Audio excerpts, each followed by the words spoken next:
We are doing a video today on YouTube that has never been done before.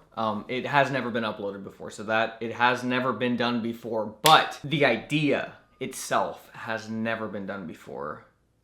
Let's get to a Q&A. Now you're thinking, Jordan, Q&A, it's been done a million times. No, not this one, because this one I asked you guys to ask me if you only had one question that you could ask and you could never ask another question ever again.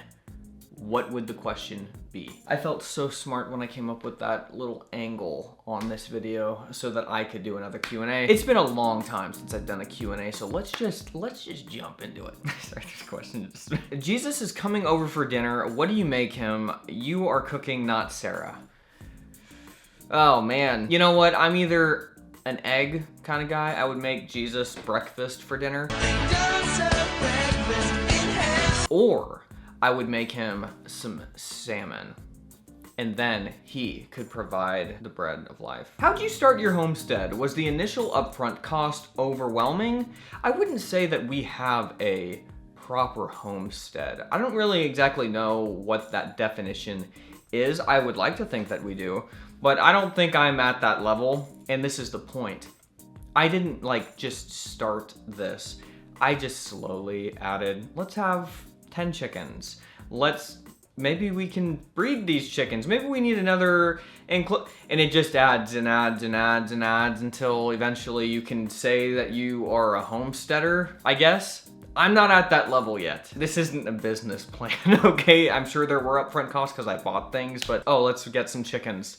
Oh, now we're gonna need something to put the chickens in. Now they need bedding. What do you think are the advantages and disadvantages of public, private, or homeschooling? Well, public school, you get indoctrinated. Private school, you pay to get indoctrinated and have a little bit more control. Homeschooling, you don't really pay that much and your parents can indoctrinate you. So, which is the safer option? I select homeschooling because if I'm gonna get indoctrinated, I would trust my parents to do that. Do you ever use the big head kid voice in real life? And do you have any idea of the lasting impact that character has on us all? Wow, it was very nice. I've thought about that a lot recently. It's hard to wrap your mind around the idea that you've created something that has deeply impacted a certain sector of people. More than just, hey, I really like your videos. Like if you put out a video and somebody comes up to you and you went viral or whatever, and they're like, hey, I love that video. It's that's a really cool thing. But when people start to come up to you and they say, you were my childhood, that doesn't happen to a lot of people very often. That's a unique feeling where you were a part of something that was so impactful to some people that they almost have you as a defining part of their life. And I used to use the big head kid voice in real life, but not anymore. I mean, at this point, it's in my mind, big head kid is a person, and it's not me. It is another person, and so I don't mimic that unless we are shooting and he is there. That's just how it is. My very important question is, what are your thoughts on fiberglass in mattresses? So if you guys haven't noticed, but this thing's going around on TikTok that these mattress companies make mattresses with fiberglass in them, which, does that make any sense? It's extremely unhealthy. There's actually been lawsuits over this. I removed the cover and I saw these little weird things. I thought they were feathers. It's a whole thing, but the good news is that this is a perfect segue to my sponsorship with Helix because they don't use this fiberglass in their mattresses. Helix has supported me for over 3 years now, and when you support them, you're supporting me. Helix is a premium mattress in a box company that makes mattresses and bedding that are customized to fit your unique needs. But how do they do that, Jordan? Well, with a lot of options for mattresses on their site, how they fit you with the perfect one for you is really fun and unique. Everybody's different, and Helix knows that. So they made a sleep quiz that matches your unique body type and sleep preferences to the perfect mattress for you. Sarah and I could not agree on which mattress we wanted to get because we are both very, very different sleepers. I am unfortunately a stomach sleeper and she is a side sleeper. We like slightly different kinds of mattresses, but we took their sleep quiz together as a couple and they matched us with the Helix Sunset Luxe mattress, and it truly changed our lives. I want you to have that first night of Helix sleep like we did. Take their sleep quiz by clicking the link in the description below. The best part about all of this is that Helix delivers your mattress right to your door. And in the US, it's even free delivery. It just comes rolled up in a box and it's super easy to set it up yourself. If it makes you nervous to buy something online that you haven't tried yet, that's honestly how I am, there's no worry because Helix has a 100-night sleep trial to make sure that you love it. Plus, Helix mattresses have a 10-year warranty and they even offer financing options and flexible payment plans, so the perfect night's sleep is literally available for everyone. I love my Helix and I really think that you would too. If you're looking for a new bed, check out Helix. Click the link down below or go to helixsleep.com/Jordan Taylor for 20% off your mattress and 2 free dream pillows. That's helixsleep.com/Jordan Taylor. This is an interesting one. How did you grow into your role as husband to your wife? Were you ever worried? What helped you? Me and Sarah had been together for so long before we got married that like those roles were already defined, and then we got married and it's like, okay, now let's just continue. If there was ever like a struggle, it would have been in the years before we got married, and then we got married and it's like, okay, we have decided this is what's happening now let's just live out our lives. I mean, we knew each other so well that I was never worried about like, oh, I do this, she does this, or anything like that. It just, for us, it happened extremely naturally. Like, I don't really know. I feel like I'm not a very good example because I talk to other people and it seems like that's not necessarily everybody's story or case, where there's more of a struggle of like, you do the dishes, you do this, I do this. And it's very like split up. For us, it's just, we both work from home. We both are with each other 24/7, except for right now because Sarah's at the grocery store. But we're with each other 24/7, so we have a lot of practice, I guess. Our lives are constantly revolving around each other, and like I'm stepping here, then she's stepping here, and we're just constantly just doing things. So maybe it's because we're with each other so much that we have like a lot of practice in how this whole thing works. This is a fun question. What is your idea of a fun evening with another married couple? I'm not very much of like a board game person. There's a few board games that I like, but to just play a random board game, I don't know. I like talking with other people and sharing ideas and learning about how they kind of operate in their life, and then us talking about how we operate in our lives. Maybe that's boring, but I just really enjoy just sitting down and talking with people. I don't feel anxiety when I talk with others. I know some people struggle with that, but I don't for some reason. So that's if I'm doing something with another couple, it's like, hey, why don't we just eat and then we can talk with each other. How is your engineering study going? I feel like I should give some context. I have been self-teaching myself engineering. You know, as much as you can actually do that. I don't want to be an engineer. I just have the desire to understand the inner workings of things. And so I have been reading books and watching YouTube series like How to Ace Statics. Got through the first unit or the first major section of it. And I just take, this isn't right, guys. I just take like just such absurd notes. I literally explain everything to myself as if I was completely idiotic so that I can go back and reread it and learn it. And teaching somebody else is the best form of learning. And so that's why I go through so many of these. What would you consider your greatest accomplishment?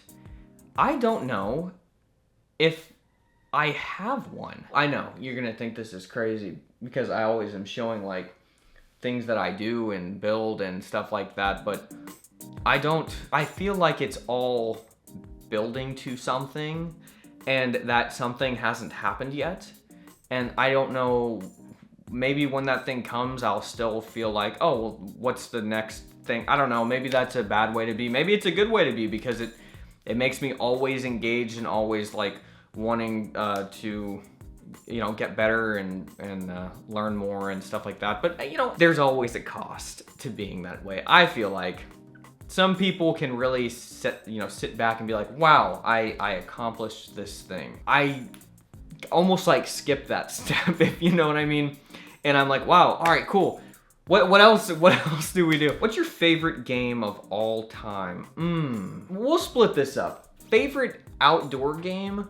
Football. Favorite board game?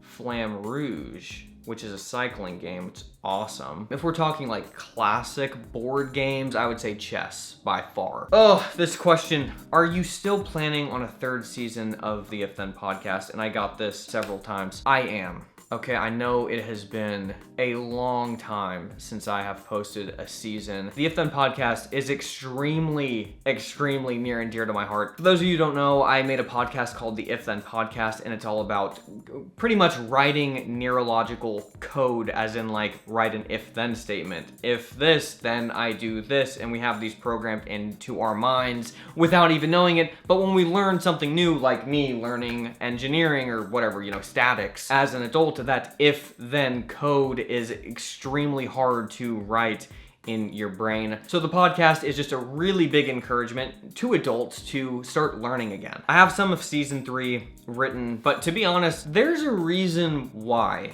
nobody else on a small budget, not having sponsors, not getting paid to do this, there's a reason nobody does the style that podcast is in, because it is grueling. It's unbelievable the amount of hours that goes into doing one production, and then also advertising for it and branding it and posting on various different things, trying to get people to know that you even exist. You'll pretty much only find really big companies who have a big budget who are able to produce something the way that the If Then podcast is produced, with the sound effects and the sound design and blah, blah, blah, all that stuff. It's not just me sitting and talking, like just whatever is on top of my head. It's like I script the entire thing as a story to really make a really big impact. And I love doing that, but I don't get paid to do that. And the amount of hours that it takes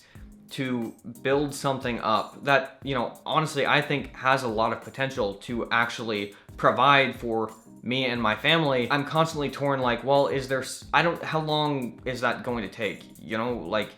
Is that going to take 3 years? Do I have that amount of time? Like, do I need to, can I do something faster to build up to be able to provide for my family? That's the hard question. Like, can I justify the amount of hours? Is there a way that I can do the podcast that wouldn't take nearly as much just mental strain? Like, what does that look like? Do I have to maybe change the format of the show? I really don't want to do that. Like, there's just a lot of questions, and I really need those questions answered before I can really commit like the amount of time that it takes to make a season, season 3, season 10, I'm just thinking of the amount of hours. Don't get me wrong, like, I love doing it.